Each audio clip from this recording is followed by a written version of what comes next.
If your diet doesn't allow for pizza on the weekends, a slice of cake at your kid's birthday party, or burgers at the summer grill that you have with friends, you need a new diet plan. That's exactly what I told a guy in my gym the other day who came up to me as I was working out, and he was like, "What are you doing to get so lean?" Or "What do you do to stay so lean?" And I said, "Well, tell me about your nutrition plan." He started outlining, this 6 meal a day, chicken, rice, and broccoli strategy, protein shakes around the clock, the typical stuff that guys follow to get in shape. And when I heard that, I started to cringe because I've been in his shoes multiple times in the past.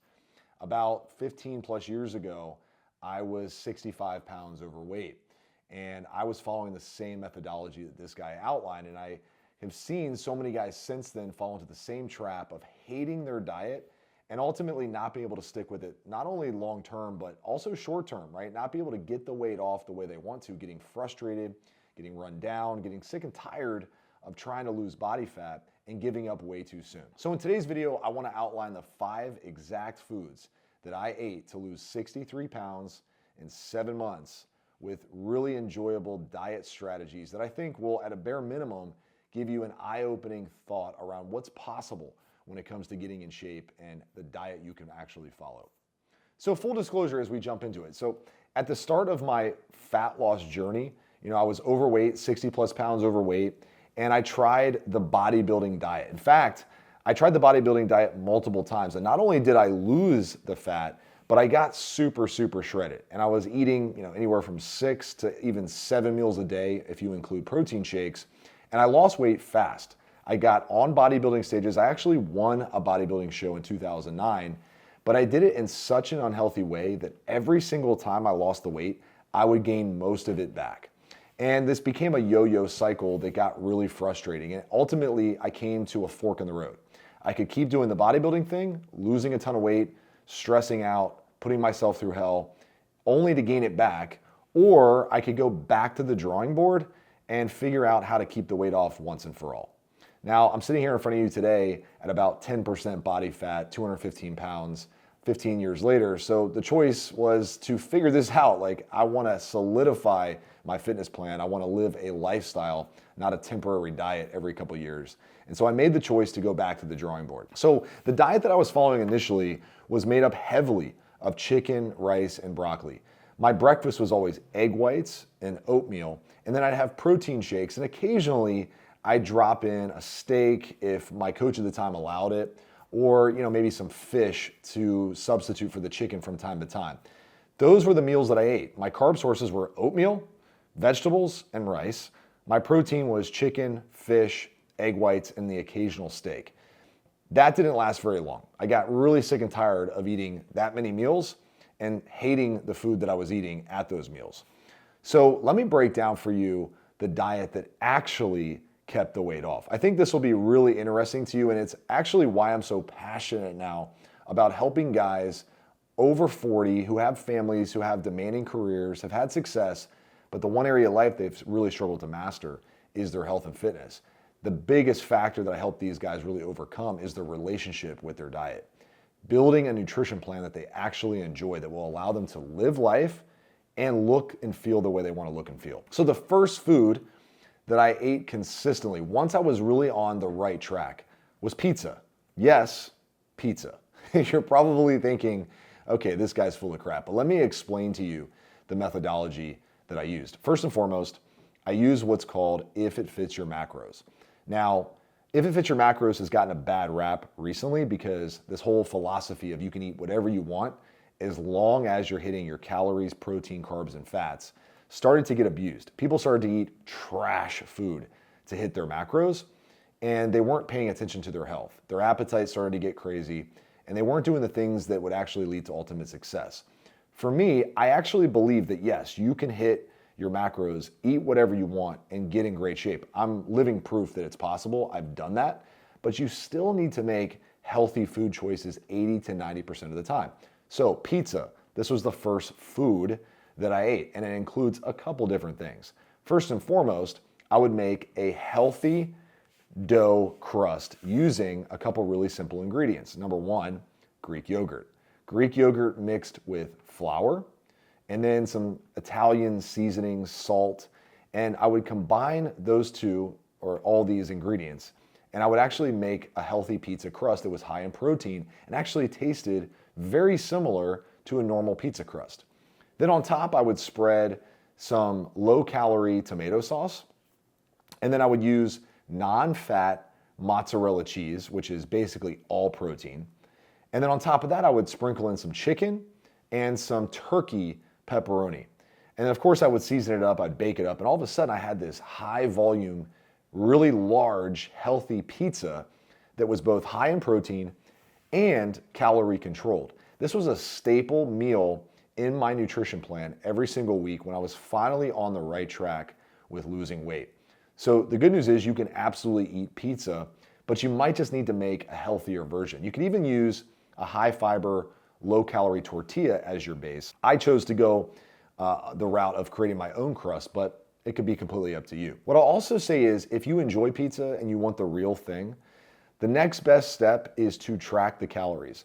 I remember there were many times when I was actually losing the weight permanently where family members, friends would want to order a pizza, watch a fight, watch a game, and I would just calculate the calories that I could contribute to the pizza or that meal, and I would just stick to my game plan. In most cases, it was like 3 to 4 slices of thin crust pepperoni pizza, which would come out to about 1,000 calories, but I would just make sure that those 1,000 calories were accounted for ahead of time, and I would just eat around that meal so I could actually enjoy the pizza itself, do the real thing, and the only sacrifice was I'd have to eat a little less calories during the day.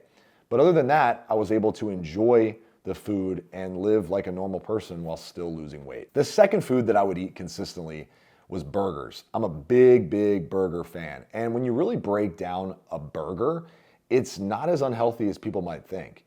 It's ground beef, typically. Sometimes you could make, a turkey burger or a ground chicken burger if you choose that, or you could even do like a bison burger. But ground beef is typically the way people make burgers. The big difference between a restaurant burger and a burger you'd make at home is the fat percentage in the meat. So most burgers that you'll find at restaurants are like in the 80%, 20% fat, so 80% protein, 20% fat range in terms of leanness. I would just simply choose for a leaner version of ground beef. In most cases, it was 93%, but some grocery stores like Trader Joe's, for example, sell a 96% lean ground beef. And what this does is it cuts back on calories and fat content. So I would make burgers using leaner ground beef. I would choose healthier, lower calorie buns that are much more calorie controlled. There's a lot of brands out there that sell low calorie buns for burgers, and I would choose one of those. And then my toppings would be low calorie. So I would do low fat slices of cheese. Velveeta, I believe, sells like a really low fat. Sometimes you can find non-fat slices of cheese. And then I would top it with lettuce, tomato, onions, pickles, all of which I would just not track because there's like next to no calories in any of that stuff. I would do low calorie ketchup. You can find the sugar-free version at most stores. Mustard. And then sometimes if I had the calories to play with, I would do low-fat mayo on top of my burger. Now, I would pair this up with my favorite carb source, and that is potatoes. I would make healthy, normal potato-based French fries in an air fryer. And all of a sudden, I'm enjoying a staple food, which is burgers and fries, but at like half the calories, but 100% enjoyment. You can do the same exact thing. You just have to make your food at home, or you need to just make better choices when it comes to the ingredients that you're putting on your plate. So burgers and fries was a key meal that I would include in my diet every single week. The third type of food, and I'll never forget this because when I was really finally getting my act together, keeping the weight off, was when my wife was pregnant with our first son. I would make these breakfast burritos at night. So breakfast burritos are the third food that was a staple in my diet. Breakfast burritos made up of eggs or egg whites, if I was trying to keep calories a little lower. I would fry up some healthier hash browns, and what I mean by fry is I would spray low-calorie cooking spray, and then I would just fry up the hash browns that were already cut up from the store, just basic potatoes and a little bit of salt. I would make the hash browns, and then I would make turkey sausage, and then I would wrap it all up in a low-calorie, high-fiber tortilla. And sometimes, I would add sriracha, hot sauce, maybe some non-fat cheddar cheese to the burrito too, which is all protein. And all of a sudden, I'm enjoying a delicious very satiating burrito, right? Which you'd find at like a local store or a local restaurant that typically is jam-packed with tons of oils, tons of calories, but I'm able to enjoy it because I'm controlling the ingredients. The funny story though is my wife was going through a really rough pregnancy, and making the burritos at night was starting to really tick her off. So I had to choose between keeping a healthy, pregnant, happy wife or eating my delicious burrito. And I would, for a while, put a towel next to her bedroom where she was taking a nap or sleeping, and I would put the towel at the bottom of the door so that the smell of the burrito wouldn't penetrate the bedroom. Eventually, I had to cut out the burritos though, because she was like, the smell is just absolutely killing me. It's making me sick. But for a long period of time, burritos was a staple in my diet. It was the last meal of the day for me. And now that I'm thinking about it, I'd kind of like to go back to eating a burrito at night. So if you're a burrito fan, especially a breakfast burrito fan, try the breakfast burrito. Just control the calories, and it's a great addition to your diet. Now, when I work with guys who are super busy, one of the biggest issues that we run into is snacking late at night, right? They come to me and they're like, I just can't control my appetite after work. And I get it. You have a lot of stress. You're managing, a business or a demanding career. Maybe you're in finance or you're in the medical field where you're just doing a lot of stuff every day, and your energy just goes to zero at night. You have kids, you have responsibilities. You get home, and what do you want to do? You want to kick your feet up and you want to enjoy a snack at night. So I'm going to share with you at the end of the video some of the bonus foods that I ate on top of these 5 staples. But I'm a massive sweet tooth guy. And so part of our coaching program, by the way, if you're serious about learning how I do this for guys, if you want to get really dialed in with your physique this year, there's information below this video that you can check out that will give you the starting point that, will lead you to the success you're looking for with your fitness. But one of my key staples in my nutrition plan was ice cream. I'm a massive ice cream fan. Now, fortunately, there are some really awesome low-calorie ice creams out there now that actually taste pretty good. Initially, when all these low-calorie ice creams were coming out, they didn't taste that great. It was like eating cardboard, and you go, why am I even doing this to myself? This is basically torture. All I want is the real thing. This tastes nothing like it, so yeah, I'm not doing this. So what's ended up happening over the years is competition, right? There's more ice cream brands that come into the market, so they're competing not just on price, but they're competing on taste. So the initial brands that came out, like Halo Top, had to step their game up, and they have. And I remember back when I was really getting this under control with my weight loss and losing fat, I would eat a pint of Halo Top just about every day because it was like 300 to 400 calories. And the flavor that I would always go with was chocolate chip cookie dough. For whatever reason, they nailed that flavor. So if you can find Halo Top chocolate chip cookie dough, I promise you won't be disappointed. They've also come out with like a peanut butter cup version. I think that one's like 580 calories, so it's a little higher than the normal 300 to 400. But it is well worth it because it actually tastes like the real thing. And there's nothing more satisfying than eating a whole pint of ice cream going, I just hit my calories exactly, I hit my macros exactly, and I'm losing body fat eating ice cream. Like, who would have ever thought that we'd see the day where you could eat ice cream and get ripped? But I'm living proof that you can.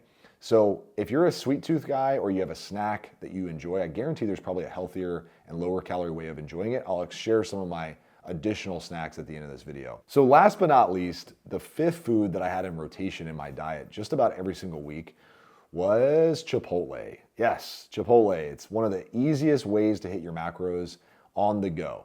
In fact, once again, making this video hungry is probably not the best idea, and now I want Chipotle on top of the burgers and ice cream and pizza that I've already talked about. Chipotle for me was a staple because Chipotles are pretty much everywhere these days. So most major cities have multiple locations, even like the outskirts and the suburbs have locations that you can find really easily. And then you add in DoorDash and Uber Eats, and there's really no excuse for not being able to find a quick, healthy fast food meal.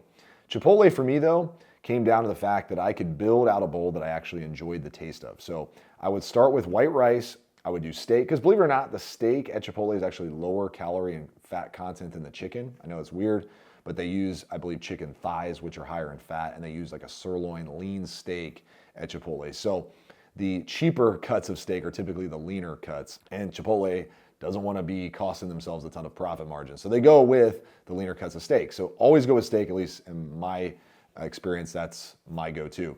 I would add steak and then I'd pack it full of veggies, lettuce. I do the peppers, I do the corn, I do the salsa. I would skip a few key things though. I'd skip the sour cream. If I wanted sour cream, I'd have sour cream at home, the non-fat, low-calorie version. I'd also skip the guacamole. That's just a ton of fat in most cases, and it just doesn't really help when it comes to the fat loss stuff because it's not very satiating. If I wanted some guac, I would have these little packets of guacamole at home, and I use like half of one because that's all I really needed anyway, and it would be like, 50 to 100 calories. And then of course I would skip the cheese, and I would add my own non-fat mozzarella cheese at home. Sounds complicated, but really it's not. It's just about having a couple key ingredients that you can add to your Chipotle bowl. I would grab a Chipotle bowl, I would come home, and I would just add my own stuff, and I would, once again, enjoy a huge bowl of food, guilt-free, and you're talking about 600 to 800 calories, maybe a little higher in some cases, but for me, I was eating big dinners as part of my routine. That was like a staple in my diet. And Chipotle always satisfied both the big dinner need and my taste buds because it tastes really good. So Chipotle was my go-to fast food meal. Now, you might have a fast food restaurant that you like to eat at, and I promise you, if you do a little bit of research and a little bit of homework, you can find meals there that not only taste great, but help you hit your calories.